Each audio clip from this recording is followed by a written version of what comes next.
दुनिया में ऐसी चीज क्या है जो सबसे अच्छी भी है और सबसे बुरी भी? यह प्रश्न किया था एक राजा ने। दरअसल बात यह थी कि किसी शहर का राजा बड़ा ही घमंडी और कर्कश बोली बोलने वाला था। वो राजा अपने ही राज्य के लोगों को जब तब गालियां सुनाता रहता था। उसकी वाणी में मानो विष भरा हो। जो कोई सुनता था वो राजा को मन ही मन कोसता रहता था। उसके इसी स्वभाव के चलते लोग उसके सामने जाने से कतराते थे।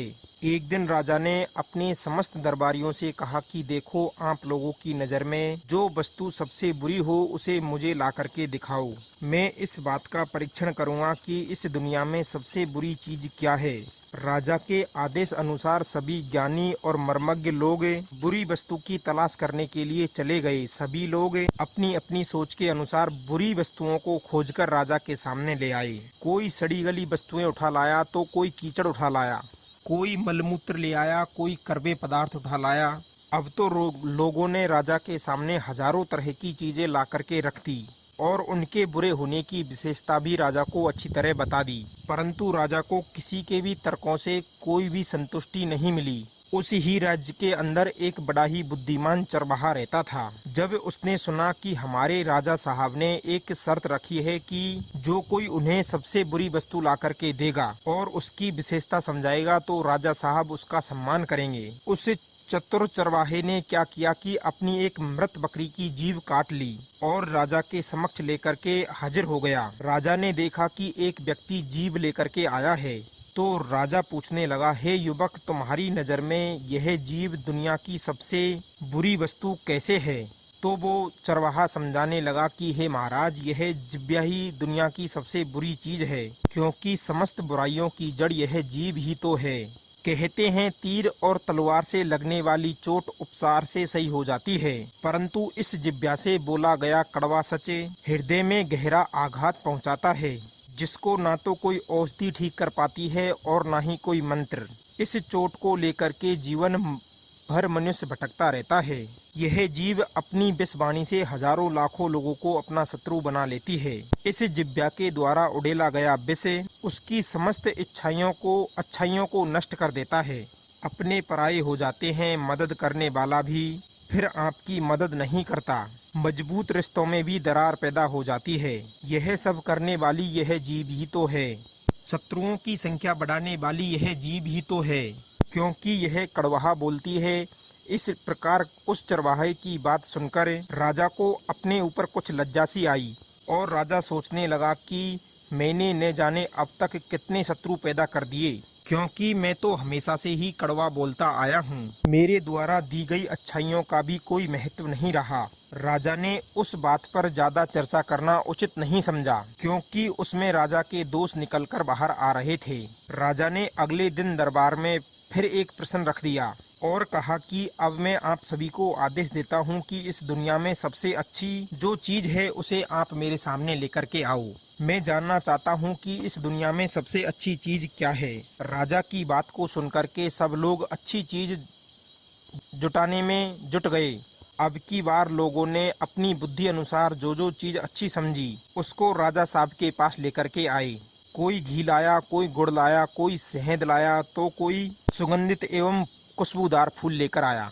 मित्रों, इस बार वो चरवाहा फिर से दरबार में हाजिर हुआ और उसने फिर से वही जीभ राजा के सामने रख दी। राजा इसे देख करके एकदम बिदक गया। कहने लगा, यह क्या बेहुदा मजाक है। मैंने अच्छी चीज लाने के लिए कहा था, आप तो फिर से वही जीभ उठा लाए जो कि बुराइयों की जड़ है। जो जीभ बुरी है, जिसमें तमाम तरह के अवगुण हैं, वो अच्छी कैसे हो गई? राजा की बात सुनकर के चरवाहा कहने लगा, नहीं नहीं महाराज, ये जीभ ही दुनिया की सबसे अच्छी वस्तु है। जब यह जीभ मीठा शब्द बोलती है तो लाखों लोगों को अपना बना लेती है। अपने शत्रु भी जीभ के इस गुण से प्रभावित होकर शत्रुता भुला करके मित्र बन जाते हैं। इस जीव के इसी गुण के कारण लोग उसका सम्मान करने लग जाते हैं, उसे आदर देने लगते हैं। बिगड़े हुए रिश्तों को भी यह अपने उसी गुण से ठीक कर देती है। कोई दुखी पीड़ित व्यक्ति है, कोई बीमार है, तो वो इस मधुर वाणी को सुनकर के अपनी समस्त पीड़ा को भूल जाता है। जीव के द्वारा अच्छे वचन अमृत के समान वचन बोले गए क्रोधी के क्रोध को भी शांत कर देते हैं। मीठे शब्द बोलने वाला व्यक्ति अपने मित्रों की संख्या में वृद्धि करता है।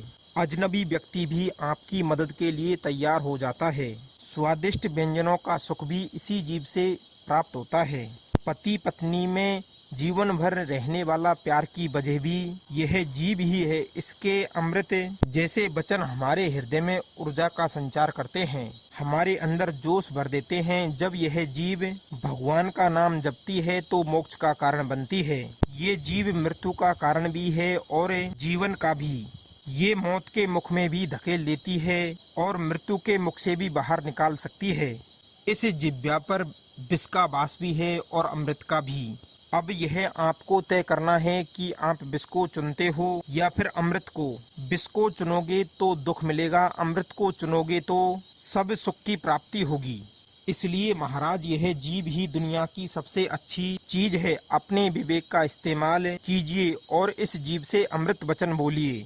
एक बात पर आपने गौर किया होगा, अगर किसी वजह से आपकी जीभ पर चोट लग जाती है तो वो चोट अति शीघ्र ठीक भी हो जाती है, परंतु इस जीभ से किसी को चोट पहुंचाई जाती है तो वो जीवन भर ठीक नहीं होती है ना। कमाल की चीज, जब ये जिह्वा किसी की निंदा करती है तो उसको अपना शत्रु बना लेती है।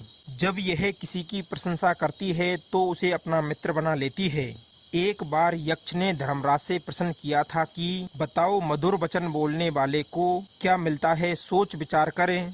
काम करने वाले को क्या मिलता है, जिसके अधिक मित्र होते हैं उसको क्या लाभ मिलता है, और जो धर्मनिष्ठ है उसे क्या मिलता है। तब युधिष्ठिर ने यक्ष को जवाब देते हुए कहा, हे यक्षराज, मधुर वचन बोलने वाला सभी का प्रिय होता है। सोच विचार कर काम करने वाले को अधिकतर सफलता ही मिलती है, और जिसके अधिक मित्र होते हैं वह हमेशा सुख से ही रहता है, और जो धर्म निश्चित है वो सद्गति पा लेता है। अहंकार को त्याग करके मनुष्य प्रिय होता है। क्रोध को त्याग करके शोक नहीं करता। काम को त्याग करके वो अर्थवान बनता है। लोभ को त्याग करके मनुष्य सुखी होता है। इसलिए खुशी बांटो और खुश रहो। पहले तोलो फिर बोलो। मूर्ख हमेशा पहले बोलता है और बाद में उस पर विचार करता है, इसीलिए वो दुखों में फंस जाता है। चरवाहे के जवाब से राजा संतुष्ट होकर के राजा ने उसी दिन से अपना स्वभाव बदल दिया और उस चरवाहे को अपना सबसे मुख्य सलाहकार बना लिया। दर्शक बंधुओं, इस कहानी से आपने कुछ सीखा हो तो कमेंट सेक्शन के माध्यम से हमको जरूर बताना, और चैनल पर नए मेहमान दर्शक बंधु बनकर आए हो तो प्लीज़ चैनल को सब्सक्राइब करना। मिलते हैं अगली चर्चा में नई ज्ञान चर्चा के साथ। आप सभी का बहुत बहुत धन्यवाद। जय श्री कृष्णा मित्रों।